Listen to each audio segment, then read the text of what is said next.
Uma boa noite, Deus abençoe a sua vida, a sua casa, a sua família. Eu me chamo Pastor Fábio Rogério Melo, esse trabalho Momento com Deus, que a graça de Deus, que a misericórdia, a bênção de Deus esteja sobre a tua vida. Queridos, Deus me deu um tema nessa noite, 7 lições da passagem, Jesus andando por sobre o mar. Nós vamos usar o texto do livro de Marcos, capítulo 6, nós vamos ler apenas o verso 51, apesar que ele começa no 45, e vai até o 52 nessa passagem, mas vamos ler apenas o 51 para ganharmos tempo. Diz assim: então subiu para o barco para estar com eles, e o vento se aquietou, entre si ficaram atônitos. Amém? Coloca a mão no teu coração, vamos orar. Senhor Deus, que seja o Senhor a falar num homem. Desde já nós declaramos a honra, a glória, o poder e o louvor somente a Ti, Senhor. Queridos, esse texto ele fala acerca dessa segunda tempestade, no qual Jesus ele não entrou no barco junto com os discípulos, mas ele despediu a multidão e subiu no monte para orar, que tinha passado pouco tempo da primeira, que está lá em Marcos capítulo 4, verso 35, onde Jesus entrou com os discípulos no barco e simplesmente pegou uma almofada e foi até a popa dormir. Nesse texto aqui, amados, aconteceu exatamente logo após a multiplicação de pães e peixes. A Bíblia diz no verso 45, olha só, imediatamente obrigou seus discípulos a subir para o barco e passar adiante, para o outro lado, a Betsaida, enquanto ele despedia a multidão. Então Jesus enviou os discípulos naquela travessia, colocou eles no barco e disse: atravessem. E ele despediu a multidão e subiu no monte para orar.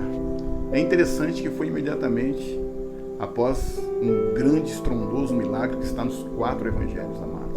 A multiplicação de pães e peixes. É interessante que tem um ensinamento importante nisso, né? Imagina a multidão depois de estar toda saciada, na verdade.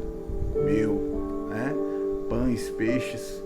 Imagina só como eles olhavam para Jesus, os elogios.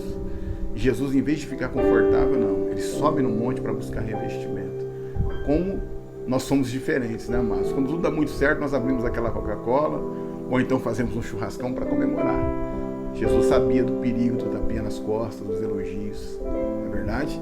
Mas da primeira lição, amados, que Deus colocou no meu coração nesse texto aqui, que são 7, vai anotando aí, não tenha medo de enfrentar uma tempestade que você entrou na direção de Deus. Quem colocou os discípulos no barco? Jesus. Quem foi que mandou eles atravessarem o mar da Galileia? Jesus. E quando nós entramos numa situação na direção de Jesus, amados, não tem como o barco afundar, bem? O socorro, uma hora ele vai chegar, bom? Então, quem sabe você está numa situação que você está se perguntando: mas eu entrei nessa situação na direção de Deus, por que está acontecendo isso? Calma, Jesus tem um propósito nessa tempestade e daqui a pouquinho você vai entender tudo, bom? Olha só agora o verso 46. Tendo despedido a multidão, subiu ao monte para orar. Sobrevindo à tarde, estava o barco no meio do mar, e ele sozinho em terra. Vendo-os fadigados a remar, porque o vento lhes era contrário, por volta da 4ª vigília da noite, aproximou-se deles, andando por sobre o mar, e queria passar à frente deles. Então Jesus sobe no monte para orar, observando os seus discípulos, a situação deles. A Bíblia diz que daqui a pouquinho começou aquela tempestade, Jesus de olho, né? E de repente viu que eles não estavam aguentando mais remar por causa que o vento era contrário.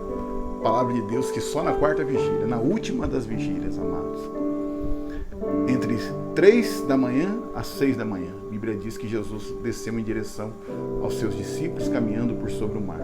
Então preste atenção na segunda lição. Em meio à tempestade, Jesus continua cuidando de você, continua cuidando de nós.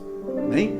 Quando Jesus viu que eles não estavam mais suportando a pressão dos ventos, né? A Bíblia diz que ele veio para acalmar a situação, para trazer a bonança, para trazer a paz, para mostrar mais uma vez para os discípulos quem era ele. Amém? Terceira lição: toda tempestade tem um propósito. Bom, toda tempestade que passamos, ela é didática. O que é, pastor, essa palavra didática? É para transmitir conhecimento. Eles conheciam Jesus, que pregava para multidões, e multidões se convertiam. Eles conheciam Jesus, que curava, que libertava, que ressuscitava mortos. mas eles não conheciam um Jesus que tinha poder sobre o clima, sobre as tempestades. Tá? Então foi mais uma vez para que fosse transmitido conhecimento aos discípulos. Bom, nessa tempestade, quem sabe que você está passando, pode ter certeza, daqui a pouquinho você vai entender o porquê. E mesmo que você não entenda imediatamente, você vai sair dela muito mais fortalecido do que você entrou. Olha só o Salmo 119, verso 71, que diz: foi-me bom ter sido afligido, para que aprendesse os teus estatutos. Olha o que o salmista diz aqui: foi muito bom as provas que eu passei, porque eu aprendi a obedecer a tua palavra. Quarta lição: a intensidade dos ventos é proporcional à capacidade do discípulo. Por isso que ele eleva a força dos ventos para alguns e diminui para outros. É interessante que tem gente que aguenta muito, amados, e muitas vezes ela não sabe desse potencial dela, mas Deus sabe. Então ele permite que os ventos muitas vezes venham fortes e outros aguentam menos. Jesus diminui um pouco a intensidade da tempestade, da força dos ventos. Lá no livro de Mateus, capítulo 25, verso 14, a seguir, tem a parábola dos talentos. O dono das terras, a um ele deu 5 talentos, a outro ele deu 2 talentos, e para um ele deu apenas 1 talento. Interessante que o primeiro, que recebeu 5, transformou em 10. O que recebeu 2 transformou em 4, e aquele que recebeu somente 1 talento enterrou. Você está vendo como é que Deus ele conhece a capacidade dos seus escolhidos, dos seus filhos amados? Essa parábola de Mateus, capítulo 25, verso 14 a seguir, fala acerca de Deus, que conhece a minha e a tua capacidade. Aqueles que multiplicaram os talentos, eles entraram, né, na casa do seu Senhor. E aquele que enterrou, simplesmente foi lançado fora. Bem? Então Deus conhece a minha e a tua capacidade. Quinta lição: quando chegamos no limite, Ele envia o socorro.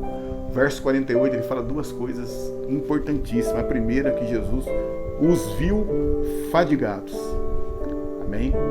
E uma segunda coisa é que Jesus imediatamente entrou em ação. Bom, então quando nós chegamos no limite, ele envia o socorro. Ele levanta uma pessoa, uma situação, abre uma porta. Amém?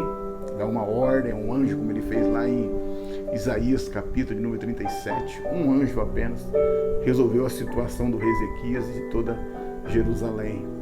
185 mil assírios morreram naquela noite quando Deus viu o povo dele em perigo. Amém? Quando Jesus ele vê que eu e você não estamos suportando mais, ele envia o socorro. Verso 49: mas quando viram andando por sobre o mar, cuidaram que era um fantasma, deram grandes gritos, porque todos o viam e estavam aterrorizados.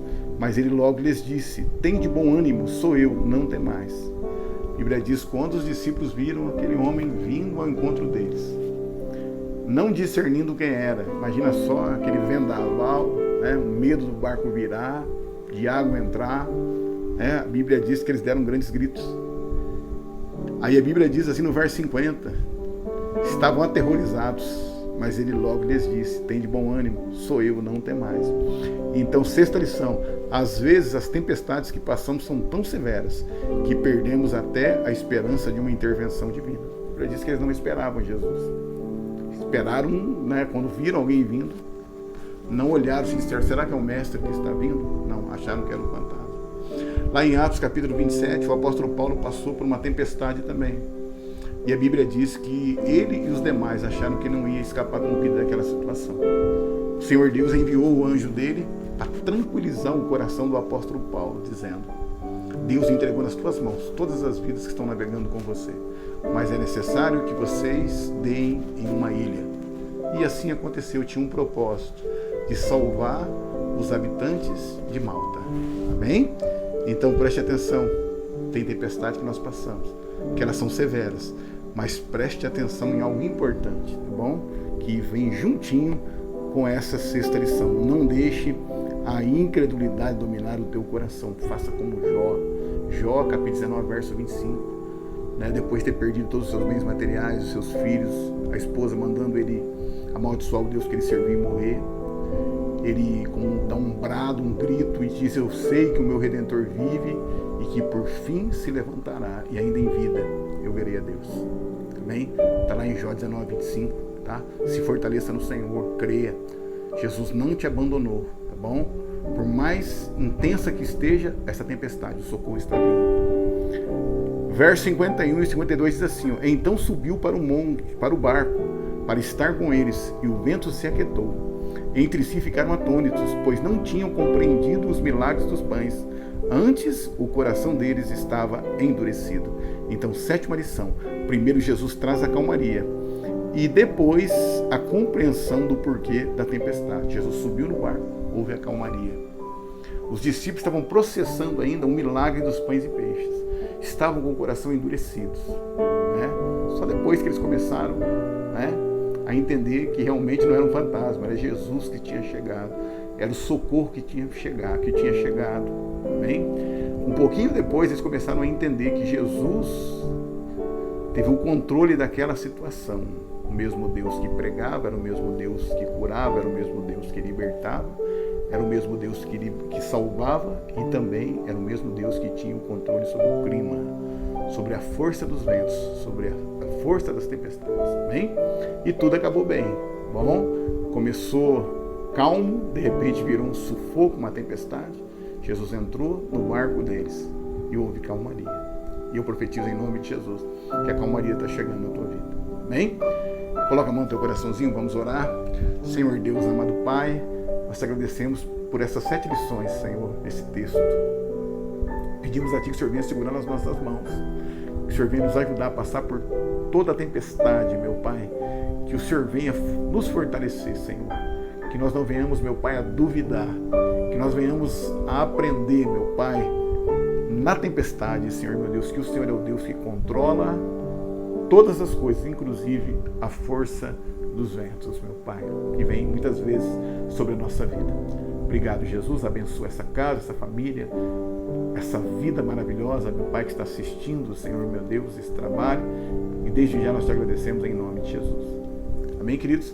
Eu me chamo o pastor Fábio Rogério Melo, esse trabalho Momento com Deus. Se você gostou, curte aí, amém? Você vai estar me dando fôlego para continuar. E se você se inscrever no nosso canal, Pastor Fábio Rogério Melo, aqui no YouTube, amém? Desde já eu te agradeço muito, de todo o meu coração. Deus te abençoe.